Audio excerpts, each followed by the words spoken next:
meliponicultura, ilusão versus verdade. Então, a gente tem... As redes sociais hoje, elas têm um lado positivo, tem que ser analisado dois lados, que é divulgar muitas coisas. Por outro lado, tem um lado negativo, que é de passar muitas informações e pouca formação. Vamos a algumas coisas que eu tenho que pontuar, porque toda hora eu vejo gente entrando em contato, eu posso criar essa abelha, e eu estou importando a abelha, eu estou trazendo a abelha de tal lugar. Eu estou em Petrolina, submédio de São Francisco, cidade do interior pernambucano, a 712 quilômetros da capital, Recife. A área metropolitana é em 700 quilômetros. Entendendo? A gente tem que pensar que aqui a abelha mais produtiva é essa aqui. Eu trouxe para dentro da criação, não foi por acaso. Até porque fiquei efeitos externos. Isso às vezes não é bom para o vídeo e nem para o ouvinte, para quem acessa o canal. Mas essa abelha é a mais produtiva que nós temos localmente. Estou falando de abelhas indígenas, abelhas neotropicais. Não estou falando de africanizadas. Então isso é uma grande ilusão do que passa, inclusive em programa de auditório. Eu vejo muito pelo Globo Rural, e no Globo Rural, às vezes Jornal Nacional e outros telejornais locais, como aqui nós temos um telejornal local, aqui de uma televisão, que eu não vou citar, não dá ibope, não vai dar ibope. O fato é que essa aqui é a mais produtiva. Aqui nós temos cerca de umas 12, 15 abelhas que podem ser criadas.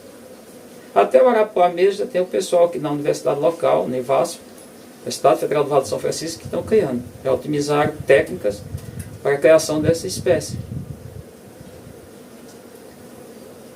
Eu estou deixando aqui uma foto que quando eu comecei, foi uma coisa bem rústica, foi inusitada.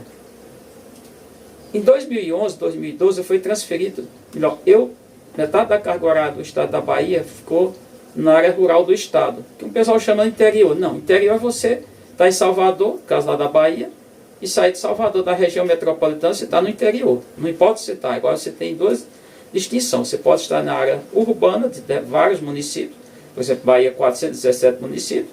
Você pode estar na área rural, que é um ambiente fora do perímetro urbano. E muita gente, não sei de onde eles tiraram, parece que não aprenderam nada da geografia, e está aí. Não alteraram essa nomenclatura. Bom, mas voltando à questão das abelhas. Eu conversava com algumas pessoas, inclusive dois motoristas, eles disseram, olha, abelhas nativas, abelhas nossas, aqui não tem nem para fazer um chá. Por acaso eu estava derrubando 8 hectares, quem quiser eu levo lá, eu tenho vontade de voltar lá para filmar, o local onde eu peguei minhas primeiras colônias, que foram 2, de Mandaçaia da Caatinga. Resgatei. Perdi outras que foram destruídas, porque o pessoal não respeita. O pessoal não vai parar para ver uma abelha bem mansinha que está lá, o cara para ver tem que ter muito cuidado, tem que observar bem. Se não conhecer, ele não vai enxergar. Umas porque são pequenas, outras são mansas. São chamadas também de abelhas mansas. No meio popular é muito comum. Aí eu fiz 2 caixas inusitadas, fiz 3 na verdade, peguei, inclusive encontrado no chão, tronco de imbrana de cambão. A maioria dessas caixas aqui são de imbrana de cambão, que vocês estão vendo, tem uma boa parte aqui que é de ninho indiano. Tem várias madeiras, eu tenho mais de 40 tipos diferentes de madeira utilizados na caixa. Eu fiz a caixa como vocês viram na foto aqui no print. Uma caixa bem inusitada, bem rudimentar, fiz 3 na verdade, e só resgatei 2 naquela época. Aí depois sofreu um acidente no junco, tirando tronco de madeira, derrubaram mais de 9.000 hectares, entre 2009 e 2012, já foi em 2012. Então em 2012, 16 de agosto daquele ano, eu trouxe as minhas primeiras colônias, pendurei aqui, debaixo de outra coberta. E aí entra uma coisa que é importante, a observação, a questão da genética. Eu observo minhas colônias, a maioria, aqui eu diria que a maioria, eu acredito que 90% partiram dessas 2 colônias. Eu adquiri outras colônias, algumas permutações que eu fiz com outros criadores, nem surtiram bons efeitos. Isso é fato. Uma dessas colônias, a caixa, eu fui remodelando, fui recuperando, fui modificando. Eu chamei de caixa do Toqué. Essa caixa, aí teve um problema. Problema com ela, com a colônia. Isso em 2018, 2020, que em 2023, março de 2023, eu eliminei um bicho, que é o chamado Nausibius clavicornis, que eu chamei de bichinho ibérico, bichinho português, porque é daquele local que ele é endêmico. E eu perdi 51 colônias de abelha, por ter importado abelhas da Paraíba e Rio Grande do Norte, nessa ordem, aqui para Petrolina, a Jandaíra. Mas eu observei a genética. Eu fui selecionando algo que eu não estou falando aqui de melhoramento genético, não biotecnologia, não genética molecular. Eu estou falando de você conhecer, você observar. Pois bem, qual é o resultado disso? Eu já fiz 813 colônias. Eu já tirei meu investimento, mesmo fazendo doação, mesmo com a perda, como falei, 51 colônias com 15 que eu fiz a troca, 66. Vamos colocar as 174 colônias, 175 mais ou menos que eu tenho uma para doar, 174 colônias, que é o total, doadas. Isso se eu vender a R$500, que aqui tem colônias, aqui das que vocês estão vendo, se chegar aqui, R$1.000, R$2.000, para o Sudeste, se eu quisesse vender para R$2.500, R$2.000 eu vendo. Eu não quero. Então, só que fique bem claro. Se alguém chegar aqui e ninguém vai pagar isso, mas oferecer R$10.000 aqui tem colônia que eu não vendo. É tanto que quando o pessoal vem aqui eu nem apresento. Nem apresento. Não é por quem disse achar que a pessoa olhar vai estar mal olhado, que eu não acredito nisso. É porque eu não vou nem dizer para mostrar para o cidadão por quê. Porque são colônias matrizes que eu não vendo de maneira alguma. Eu tenho aqui umas cerca de 20 colônias matrizes que eu não vendo, não abro mão. Mas não abro mão mesmo. Nem mostro, no entanto. Ele chega aqui, eu não mostro. Não mostro porque não tem finalidade, ele vem aqui com o objetivo de comprar abelha. Então, eu olho bem essas questões. Então, só a doação, isso representaria em cifra, fosse R$500, R$87.000. O que eu vendi passou disso? Passou. Já atravessou. Mas vamos pensar em 12 anos, em agosto completa 13 anos. Eu tinha como sobreviver com esse valor? Vamos pensar que eu tivesse feito 200 mil nesse período. Não.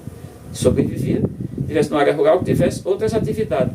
Então, uma atividade complementar. E eu vejo toda hora as pessoas dizendo, eu vou trazer a abelha de tal local, estou aqui em Juazeiro, estou em Petrolina, estou em Curaçao, outros locais, vou trazer tal abelha para iniciar uma criação.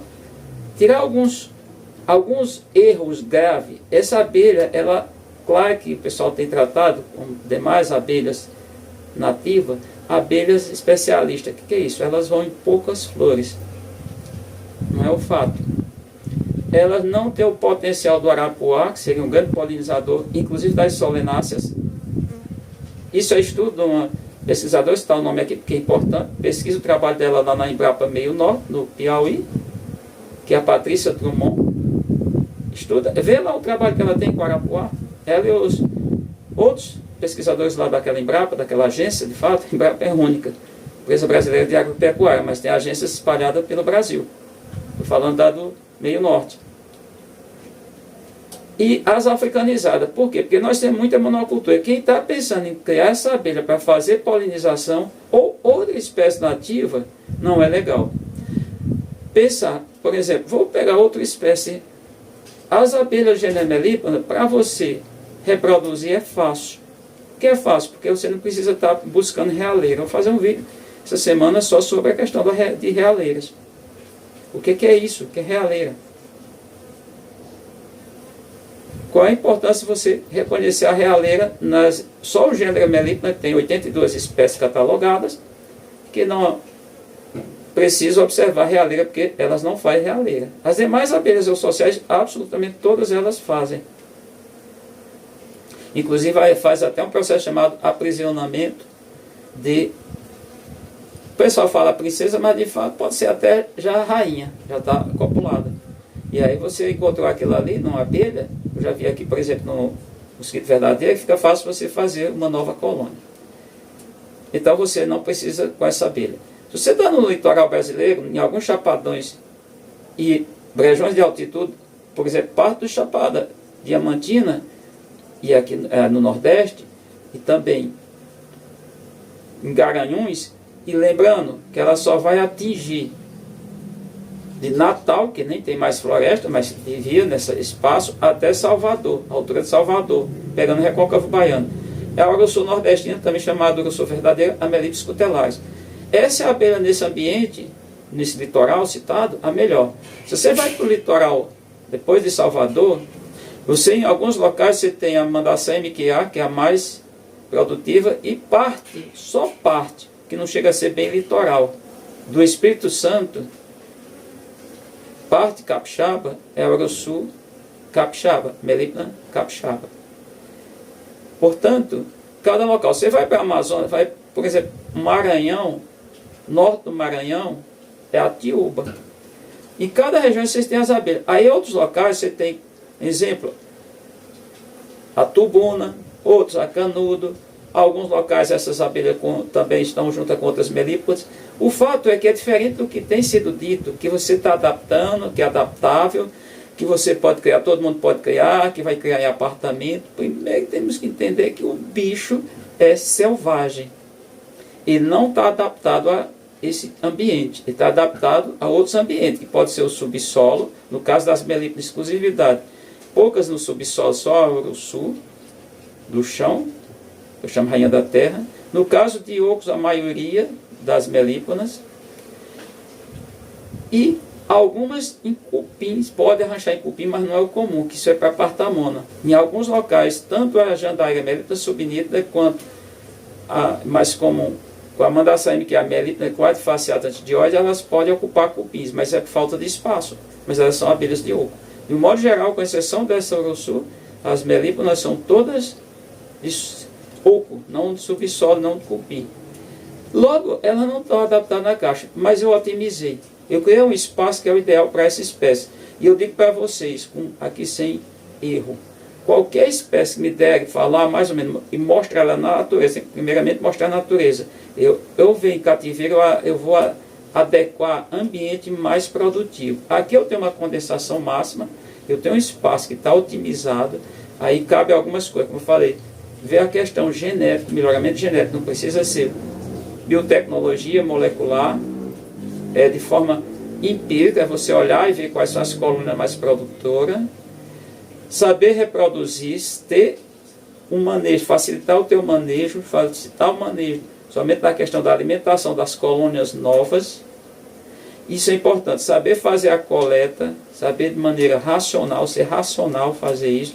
Então o que eu vejo aí é muita gente achando que vai ser agora criador de abelha, que essas abelhas elas vão servir para polinização. Elas visitam, inclusive já vi essa espécie aqui visitando meio mundo de plantas exóticas, plantas introduzidas no Brasil. Claro que a preferência, no caso dessa aqui, é por determinadas espécies da caatinga. Por exemplo, juazeiro é uma espécie da caatinga. Eu até já vi uma vez, mas não consegui filmar. Mas é muito difícil a Mandaçaia visitar o juazeiro. Já vi ela no embuzeiro, já tive a oportunidade, que já fotografei. Mas é muito difícil também, porque o juazeiro, quem visita muito o juazeiro? A tubuna. E outras espécies, obviamente, arapuá, com certeza o brabo, o sanharol, provavelmente, porque é uma planta de área de ocorrência. E quando a gente fala, por exemplo, do embuzeiro, o melhor polinizador é uma frisiomelita, que é a abelha branca.